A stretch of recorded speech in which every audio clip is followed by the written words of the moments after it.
आखिर साबूदाना कैसे बनता है और नकली साबूदाना की पहचान कैसे की जाती है? क्या इसे मशीन में बनाया जाता है या फिर ये पेड़ पर उगने वाली नेचुरल चीज है? अगर नहीं तो चलिए आज हम आपको बताते हैं कि गोल मटोल मोती जैसे दिखने वाला साबूदाना कैसे बनता है। दोस्तों, साबूदाना टेपियोका यानी कसावा के पौधों की जड़ों से बनाया जाता है। कसावा शकरकंद की ही प्रजाति से आता है। टेपियोका मूल रूप से पूर्वीय अफ्रीका का पौधा है और उसे 19वीं सदी की शुरुआत में भारत लाया गया था। दोस्तों, साबूदाना बनाने के लिए सबसे पहले टेपियोका के पेड़ों से इसके जड़ों को हार्वेस्ट करके अलग कर लिया जाता है और इसके जड़ों को कसावा रूट कहा जाता है। इसके जड़ों को निकालने के बाद पानी से अच्छी तरह से धोकर इनसे मिट्टी को अलग कर साफ कर लिया जाता है और ये सारी प्रोसेस मशीन के द्वारा ही की जाती है। उसके बाद जो कसावा का जड़ होता है उसके छिलके को छीलकर पूरी तरह से हटा दिया जाता है और इसके लिए ऑटोमेटिक पीलिंग मशीन का इस्तेमाल किया जाता है। इसका सारा छिलका निकल जाने के बाद इसे एक बार फिर से अच्छी तरह से धोया जाता है ताकि इसमें मौजूद सारी गंदगी अच्छी तरह से साफ हो जाए और फिर छिले हुए जड़ को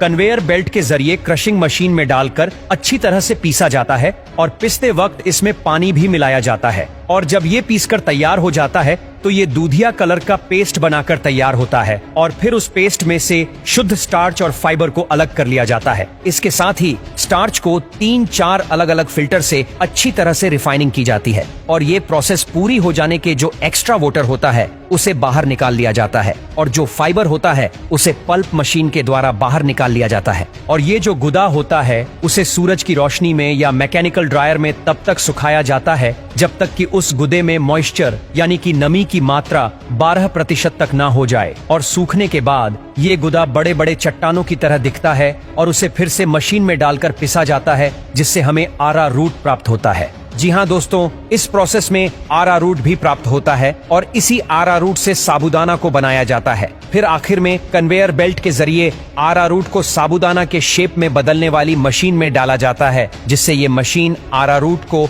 1 मिलीमीटर से 7 मिलीमीटर के साबूदाने के आकार में बदल देता है और ऐसे साबूदाना तैयार हो जाता है और फिर इसे पैकेट में पैक करके मार्केट में बेचने के लिए भेज दिया जाता है। दोस्तों, साबूदाना में कार्बोहाइड्रेट काफी मात्रा में पाया जाता है और साथ ही इसमें कैल्शियम और विटामिन सी भी कुछ मात्रा में मौजूद होता है जिससे व्रत के समय थोड़ी एनर्जी मिल जाती है और इसीलिए साबूदाना को व्रत के समय में खाने का चलन बढ़ता गया है। लेकिन कुछ लोग साबूदाना को व्रत में खाना उचित नहीं मानते हैं क्योंकि उनका कहना है कि साबूदाना बनाने के वक्त जब जड़ों के गूदे को पानी में रखा जाता है तो इतने दिन तक पानी में रहने पर इसमें कीड़े लग जाते हैं, साथ ही पानी भी खराब होने लगता है। इसके बाद साबूदाना बनता है। इस वजह से लोग कहते हैं कि साबूदाना को उपवास में नहीं खाना चाहिए।